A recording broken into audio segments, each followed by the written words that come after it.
विद्यार्थ्यांनो, इयत्ता 12वी वाणिज्य विषय वाणिज्य संघटन व व्यवस्थापन म्हणजेच OCM यामध्ये प्रकरण 2 व्यवस्थापनाची कार्ये यातील आपण स्वाध्याय बघतोय. सर्वात पहिला आपण प्रश्न क्रमांक 1 मधला आपण अ ते ग पर्यंतचा अभ्यास केला. त्यानंतर व्हिडिओ 2 मध्ये आपण ग ते आपण फरक स्पष्ट करा पर्यंतचा अभ्यास केलाय. या आजच्या व्हिडिओमध्ये आपण फक्त फरक स्पष्ट करा हा आपण प्रश्न व्यवस्थित अभ्यासणार आहोत. यामध्ये फरक स्पष्ट करा, नियोजन आणि संघटन, संघटन आणि कर्मचारी व्यवस्थापन, कर्मचारी व्यवस्थापन आणि निर्देशन, निर्देशन आणि नियंत्रण, समन्वय आणि नियंत्रण, नियोजन आणि नियंत्रण, संघटन आणि निर्देशन, संघटन आणि समन्वय, असे 8 जे फरक आहेत हे आपण 8 फरक आपण एकत्र व्यवस्थापनाच्या 6 कार्यांचा तुलनात्मक अभ्यास करून फरक कसा लिहायचा आहे याच्यावर आपण आज पूर्ण लक्ष एकाग्र करणार आहोत. तर आपण आता फरक स्पष्ट करा हा प्रश्नाकडे आपण वळूया. आता फरक स्पष्ट करा हा प्रश्न जो तुम्हाला दिलेला असतो तो तुम्हाला लिहिताना व्यवस्थित 3 कॉलममध्ये लिहायचा असतो. आपण उदाहरण घेतलं फॉर एक्झाम्पल तर नियोजन आणि संघटन हा फरक तुम्हाला लिहायचा आहे. तर फरकाचे 3 कॉलम येतील. एक फरकाचा मुद्दा, त्यानंतर नियोजन आणि संघटन. आता आपल्याला जेव्हा फरक लिहायचा असतो, फरकाला 4 मार्क आपल्याला असतात.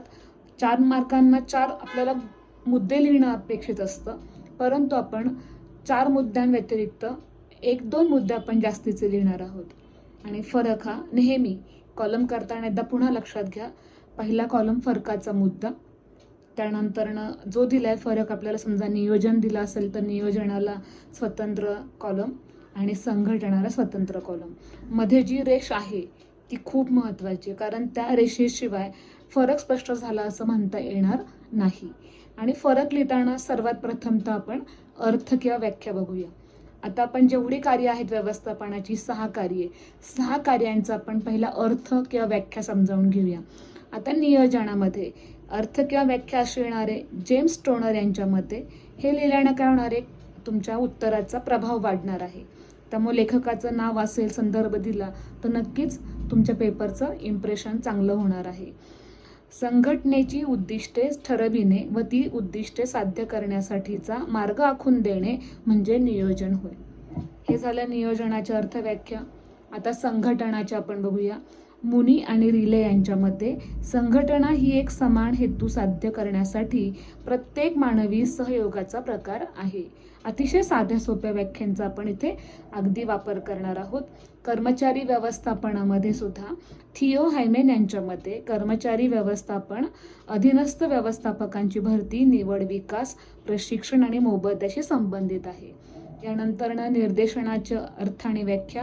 थिओ हायमेन यांच्या मते नियोजनाप्रमाणे सर्व पार पडते की नाही ते पाहण्यासाठी आवश्यक सूचना देण्याची प्रक्रिया व तंत्र म्हणजे निर्देशन होय. समन्वयाची व्याख्या किंवा अर्थ. मुनी आणि रिले यांच्या मते संघटनेची समान उद्दिष्टे साध्य करण्यासाठी सांघिक प्रयत्नांची सूत्रबद्ध मांडणी करून त्यामध्ये एकवाक्यता आणणे म्हणजे समन्वय होय. आणि नियंत्रणाची व्याख्या. डेल हेनिंग यांच्या मते नियंत्रण ही अशी प्रक्रिया आहे ज्यात नियोजनबद्ध कृतीतून कार्यपूर्ती करण्याचा प्रयत्न केला जातो. आता काही विद्यार्थ्यांचं म्हणणं असं असेल की लेखकांची नावं लिहिणं गरजेचं आहे का? तर त्याचा एक फायदा असं होतो, लेखकांचं नाव लिहिल्यानंतर तुमचा पेपर हा टॉप केसमध्ये जातो. तुमचा पेपरची परिणामकारकता चांगली दिसून येते. आणि जरी समजा तुम्ही लेखकाचं नाव लिहिलं नाही, तुमचे मार्क कमी होणार नाहीत, परंतु तो पेपर ॲव्हरेजला असतो असं माझं म्हणणं आहे. आता दुसरा मुद्दा आपण बघू, फरकाचा उद्दिष्टे. जो मुद्दा लिहिणार आहेत आपण त्या मुद्द्याला अनुसरून स्पष्टीकरण आलं पाहिजे, हे लक्षात ठेवायचं आहे. आता नियोजनाचं आपण उद्दिष्ट पाहूया. मुख्य ध्येय ठरविणे आणि ते साध्य करण्याची साधने निवडणे हे नियोजनाचे उद्दिष्ट आहे. आता दुसरं संघटनाचं उद्दिष्ट काय आहे, तर संघटन या कार्याचे मुख्य उद्दिष्ट हे सर्व साधने ओळखून त्यांचे एकत्रीकरण करणे हे आहे. कर्मचारी व्यवस्थापनाचे उद्दिष्ट पाहूया. कर्मचारी व्यवस्थापनाचे मुख्य उद्दिष्ट हे योग्य वेळी, योग्य ठिकाणी, योग्य व्यक्तींची नेमणूक करणे हे आहे. निर्देशनाचे मुख्य उद्दिष्ट हे योग्य पद्धतीने काम पूर्ण होण्यासाठी कनिष्ठांना मार्गदर्शन करणे हे आहे.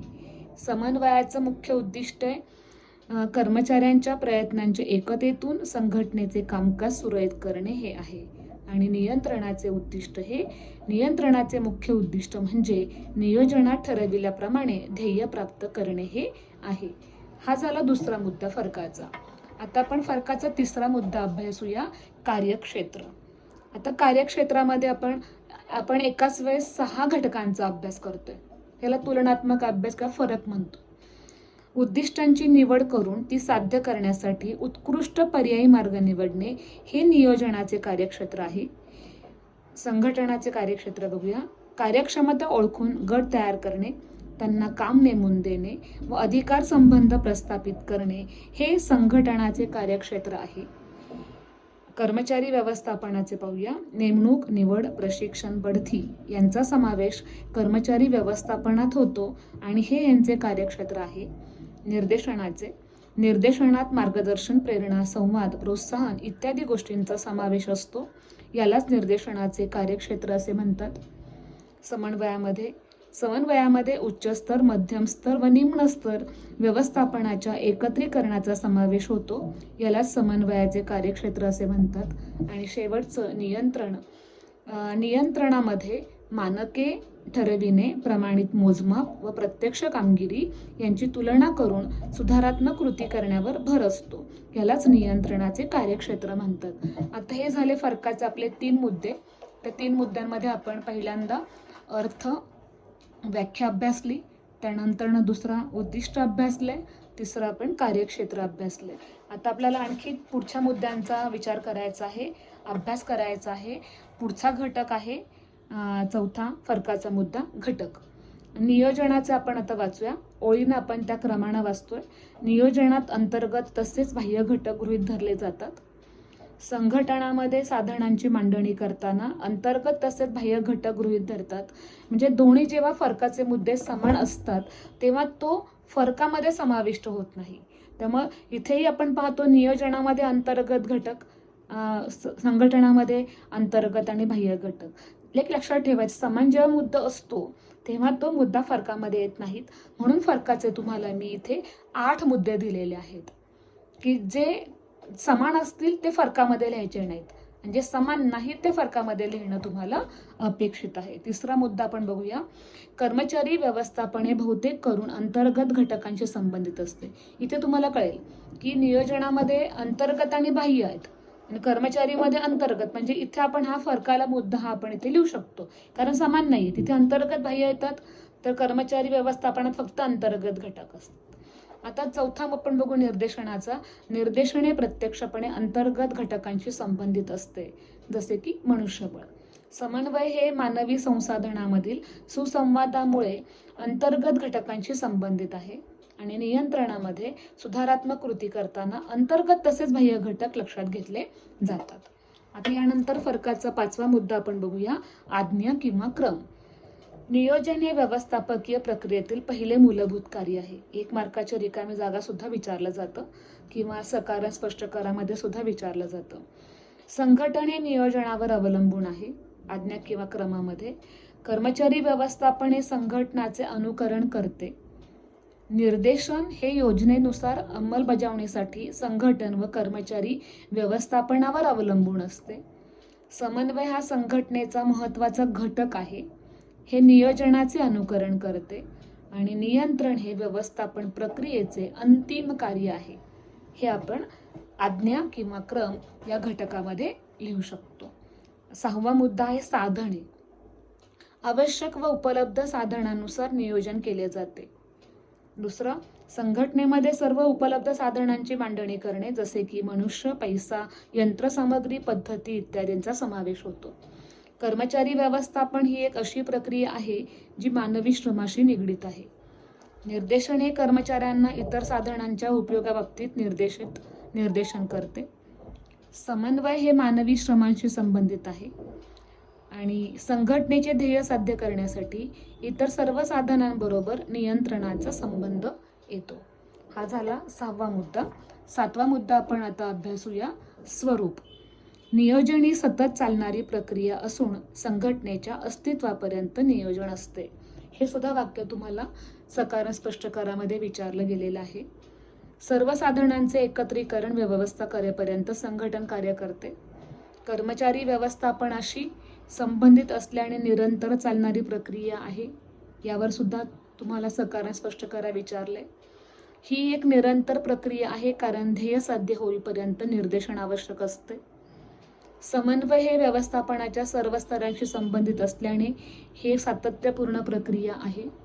आणि शेवटचं, वास्तविक योजना कार्यान्वित झाली की नियंत्रण या प्रक्रियेला सुरुवात होते.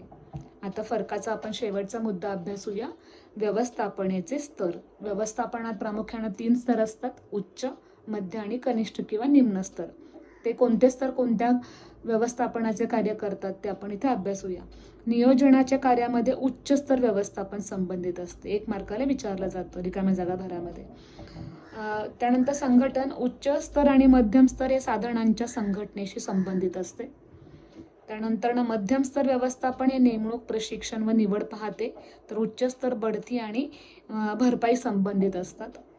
मध्यम स्तर व्यवस्थापक हे कर्मचाऱ्यांना निर्देशन प्रदान करतात.